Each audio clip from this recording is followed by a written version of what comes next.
कांटा निकाल दो तो बहुत अच्छा होगा, मेरी पीड़ा कम हो जाएगी। ठीक है, लाइए आपका पैर, कहकर भगवान दास नीलकंठ के समीप बैठ गए। नीलकंठ ने दायां पैर फैलाकर भगवान दास की गोद में कांटा निकालने के लिए जैसे ही भगवान दास ने चरण उठाया, वैसे ही उस कोमल चरण में उसे 9 चिन्ह दिखाई दिए। अष्ट कोण, स्वास्ति, चामुण्य, जौ, ब्रज, अंकुश, केतु, पद्म। इन 9 चिन्हों को देखकर वह खुशी के मारे पागल हो गया।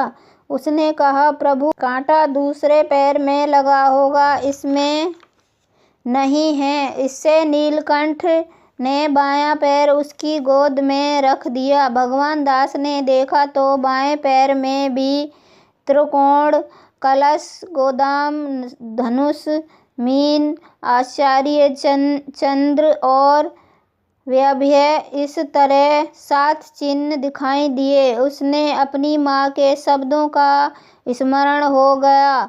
उसने अस्ताचल की ओर ढल रहे सूर्य की तरफ देखा, फिर पूर्व की ओर दृष्टि डाली। उसे अपनी छाया दिखाई दे रही थी, परंतु नीलकंठ की छाया नहीं दिखाई दे रही। वे खुशी से उछल पड़ा। नीलकंठ ने अनुरोध और प्रार्थना करके तुरंत ही उन्हें नाव में बिठाकर अपने घर ले गया। नीलकंठ भगवान दास देर रात्रि में घर पहुँचने भगवान दास ने दरवाजा खटखटाया। माँ दरवाजा खोलने साथ ही भगवान दास की पत्नी हाथ में दीपक लेकर आ पहुँची। दरवाजा खुलते ही दोनों आश्चर्य की सीमा न रही। दीपक का प्रकाश नीलकंठ के शरीर से आर पार निकल रहा था। माँ आनंद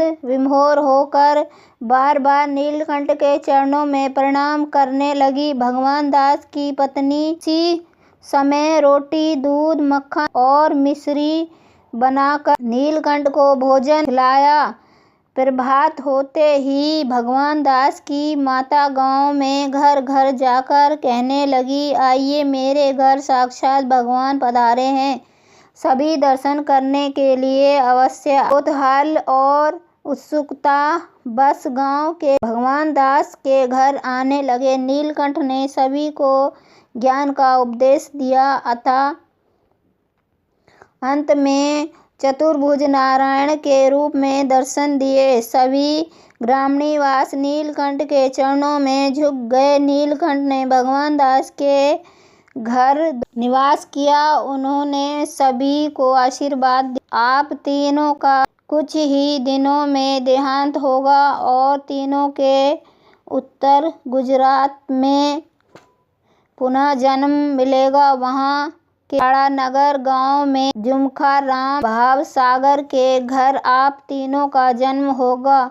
वहाँ कुछ वर्ष के बाद मैं आपसे मिलूंगा और तीनों की सेवा स्वीकार करूंगा, ऐसा आश्वासन दे प्रभात होने से पहले ही नीलकंठ वहाँ से चल दिए। नाव में सवार होकर वे हरबोल नामक समुद्र की खाड़ी पार करके अनेक कठिनाइयों का सामना करते सेतुबद्ध राम सरोवर आ पहुँचे। भारत के 4 मुख्य तीर्थ धामों में से एक महान तीर्थ राम है। यहाँ का मंदिर अति विशाल और प्राचीन है। भारत के प्रभु ज्योतिर्लिंग में से एक ज्योतिर्लिंग विजयरामान है। यहाँ का मंदिर अति विशाल और प्राचीन है। यहाँ 2 माह तक रुककर नीलकंठ प्रतिदिन समुद्र स्नान के बाद रामेश्वर भगवान का दर्शन करते। नीलकंठ जहाँ भी आते थे, यात्री और दर्शनार्थी उनकी मनोहर मूर्ति से आकर्षित होकर अनायास ही उनकी शरण में आकर प्रार्थना करने लगते। नन्हे से नीलकंठ भक्ति भाव, श्रद्धा और उनकी दिव्य कांति देखकर दर्शनार्थी की वृत्ति उनमें स्थिर हो जाती थी। यहाँ से नीलकंठ धनुष कौशिक पधारे, जहाँ विभीषण की प्रार्थना से भगवान रामचंद्र जी ने धनुष की कौशिक सेतु को तोड़ दिया था। इसी कारण इस स्थान को धनुष कौशिक के नाम से भी जाना जाता। हर बोल खाड़ी उतरकर नीलकंठ दर्भंगसेन तीर्थ आए।